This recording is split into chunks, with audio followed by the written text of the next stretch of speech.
Wood has been used as a sustainable resource for all of humans' existence. If we look at Vermont, it was 90% forested, and then it went down to like 20%, in the 1800s. I mean, they took a razor blade and shaved 80% of the state. You start walking in the woods, you're gonna come across barbed wire. There was sheep pastured all over the place here. It was the grazing of sheep that really just hammered the land. And in that interim between then and now, we've regrown magnificent forests. For a century, we gained forest land, every decade. Vermont is blessed to be about 74% forested. And then recently is the first time in a century we've actually lost forest land as a state. And it's not cutting trees, it's cutting trees and then converting that to a house lot. Cutting trees and converting that into, a new shopping center. And that's where we really want to watch out for, because we don't want to lose any more forests. The last inventory we had of kind of forest cover in Vermont predates COVID, and so during that time period, those of us that drive around the state, there's been a lot of houses punched into the landscape, a lot of forest loss, so it's not going to be an excellent data point when the newest inventory comes up. For those who would say, oh, the best thing we can do with these forests is store carbon, here we are. This is storing a lot of carbon. But what's going to happen over time? As we look out through the forest, there's quite a bit of mortality that's already started. These trees are on their way out. Some of them might last, but most of these trees are going to die in the next 50 years one way or another. A lot of our forests have these similar aged tracks because, again, 100 years ago, we cut everything down all at once, and then it all grew up together. So now we have a lot of, let's just say, 80 to 100-year-old trees. Now, those trees, if they're coming to the end of their life cycle, we are going to have a serious mortality problem all at once. And that's not good from a carbon storage standpoint. Carbon is a cycle. It goes in a cycle, so it's sequestered by the trees. When it dies, it actually gives off carbon.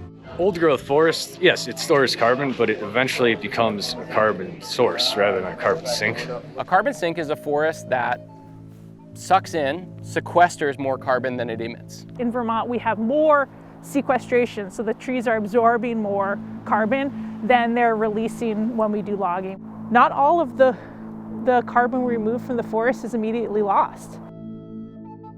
That carbon goes into saw logs, if it goes into veneers, if it goes into 2x6s for structures for houses, that carbon is stored for as long as that wood product is used. So that's why it's so important that our furniture lasts for decades.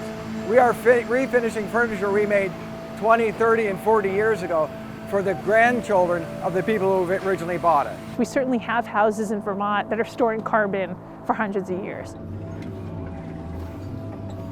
The wood that you're taking out of the forest is being fully replaced, so you're increasing carbon storage in the forest.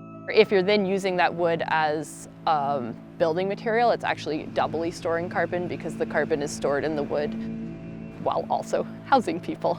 I have a hard time not seeing that as a beautiful big picture, that all the pieces are fitting together. We're growing it over and over again. If we need more housing, which we do, we should be using carbon-friendly building materials and thinking about, can we both build some, mass timber buildings, in communities that need that housing in ways that both can provide our housing needs, but also are doing it in a way that's much more carbon-friendly than the steel high-rises and stuff that's going up in Burlington and other communities.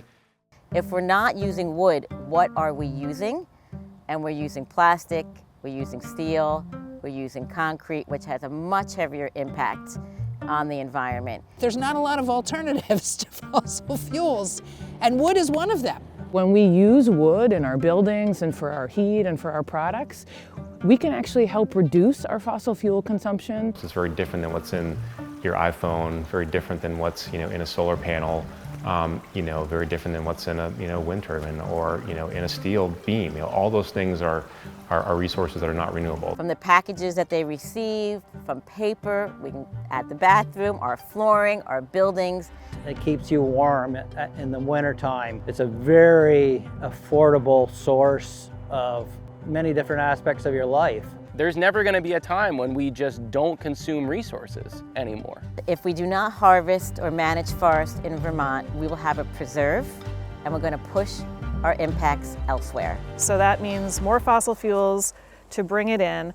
And the kind of forestry that may happen in that place is not likely to be as good a forestry as that happens in your backyard. And a portion of that's coming from parts of the globe where there are greater environmental justice issues. There's basically sovereign rights being taken away from indigenous people, and exploitation of forest lands or conversion of native forests into plantations. Okay, well, we've got our piece. Sucks to be you. You need timber from somewhere else. Too bad it was from the rainforest, but I feel really good about what happened here because we didn't cut any. It's a bit sad that we're back at this place where it's largely, you know, people of affluence that can afford to get their wood anywhere that are saying, yeah, I just don't want to cut where I live and operate.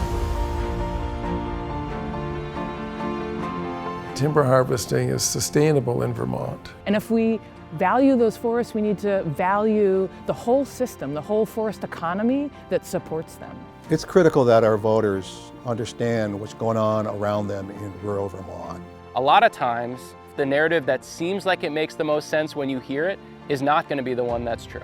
We're not going to let our communities be ignored anymore. We're going to advocate for what we need. We're going to tell our stories, and we're going to you know, be a part of figuring out how to make a Vermont that works for everybody. Can you imagine a local renewable resource that contributes positively to our local economies and our working landscape, and that can be harvested while we help an ecosystem heal? And what could be better than that?